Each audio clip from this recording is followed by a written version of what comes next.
What is going on, guys? Welcome to Greggles TV. I wanted to talk about the battery life that I am getting with the new Galaxy S20 Ultra running at 120 Hertz. Now, if you didn't already know, currently running the screen at 120 Hertz on the Galaxy S20 limits you to full HD plus resolution, also known as 1080p plus. So unfortunately, you're not running it at its full maximum resolution, which could be WQHD plus, also known as 2K plus, also known as 3200 by 1440. And I think that most people are gonna run it at full HD plus because they want it at 120 Hertz. There is rumors there's gonna be an update to allow it to run at 2K plus, 120 Hertz. That's not out at the time of making this video, so we're gonna talk about it at full HD plus 120 Hertz. So the very best day that I ever personally got with battery life on the Galaxy S20 Ultra, 1080p plus, 120 Hertz,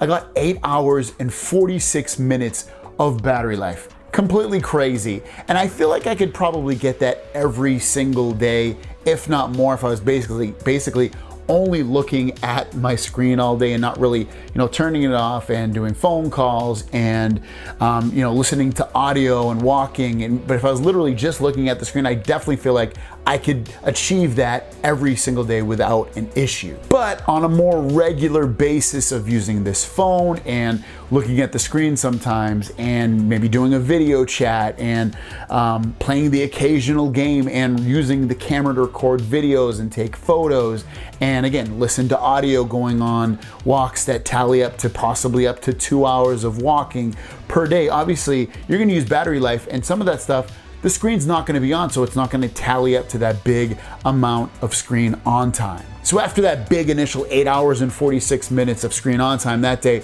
it's kind of declined at that point, and it's settled into a more realistic basis of being somewhere between, and I know it's kind of a broad range, 6 hours of screen on time all the way up to possibly 7.5 hours of screen on time, depending upon what I'm doing. And that to me is still amazingly better than any other Galaxy phone that I've personally had. I've had Galaxy phones in the past, have it be the Note 10 or the S10 or the S9 or Note 9 or whatever phone it may be, and usually it settles into about 4.5 hours of screen on time for me. And this definitely has performed a lot better. It also has one of the largest, if not the largest battery that I've personally ever used on a Galaxy phone with 5,000 milliamps. Also, it does have 5G built into it, but I'm not getting 5G at all. It's only getting LTE. One, because 5G really isn't that prevalent, and two, the plan that I'm on with AT&T only allows for LTE and below. And then all the other Android phones I've used in the past as well,